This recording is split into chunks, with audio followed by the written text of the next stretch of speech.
মমতা বন্দ্যোপাধ্যায়কে আমাকে টিকিট দিয়েছেন, মমতা বন্দ্যোপাধ্যায় আমাকে টিকিট দিয়েছেন, মমতা বন্দ্যোপাধ্যায়ের পাশেই থাকবো জানালেন মুর্শিদাবাদের জলঙ্গির বিধায়ক বাবর আলী।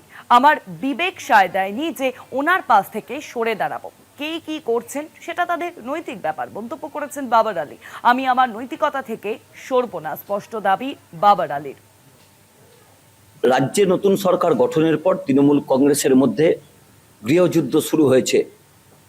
কে তৃণমূল কংগ্রেসে আছেন অর্থাৎ মমতা বন্দ্যোপাধ্যায়ের দলে আছেন, কে আবার নতুন তৃণমূলে গেলেন তা নিয়ে জল্পনা চলছে। সেই মুহূর্তে বাবর আলী জলঙ্গির বিধায়ক, তিনি কিন্তু গতকাল নতুন যে বিরোধী দলনেতা হয়েছেন ঋতব্রত বন্দ্যোপাধ্যায়, তার যে চিঠি সেই চিঠিতে তিনি সই করেননি। তিনি কি একটু অন্য পথে হাঁটছেন? কেন অন্য পথে হাঁটছেন?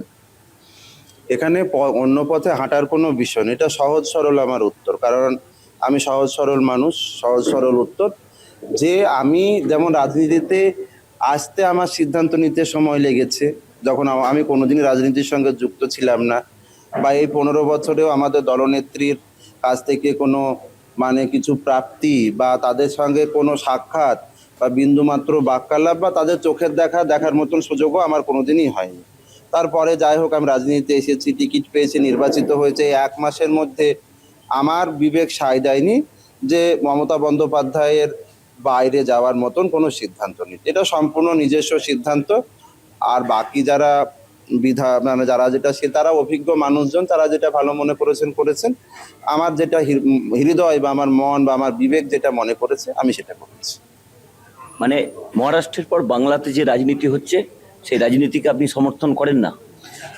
আমার তো মনে হয় এগুলো হওয়া উচিত নয়, কারণ আমরা তো বর্তমান প্রজন্মতে এমনিতেই রাজনীতি বিমুখ। আমি যখন রাজনীতিতে সবাই বলে খবরদার যেও না, তুমি একদম খারাপ হয়ে যাবে, তুমি এটা করতে পারবে না। সহজ সরল উত্তর এটা আমার কাছে।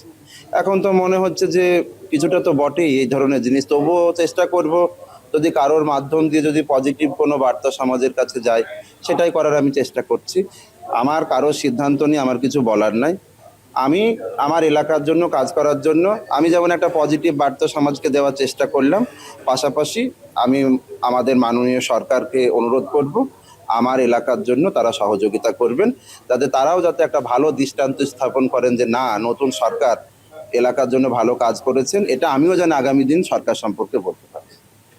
আপনার কি শিক্ষা এবং শিক্ষা জগতের সঙ্গে যুক্ত সেই বিবেকই আপনাকে কি এই জায়গায় রেখে দিল? অবশ্যই অবশ্যই, সেটা তো হওয়া উচিত।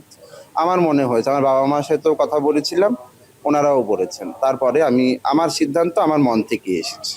যখন তৃণমূল কংগ্রেসের প্রায় 58 থেকে 60 জন বিধায়ক দলবদল করে নতুন দল করেছেন, তারা নাকি আসল তৃণমূল দাবি করছেন, কিন্তু বাবর আলী পরিষ্কার করে জানালেন মমতা বন্দ্যোপাধ্যায় তাকে সিম্বল দিয়েছেন, তার নেত্রী মমতা বন্দ্যোপাধ্যায় যা করবেন সেটাই তার সিদ্ধান্ত। বিধানসভা থেকে ক্যামেরায় অরিন্দম ভদ্রের সঙ্গে দেবজ্যোতি ঘোষ, কলকাতা টিভি।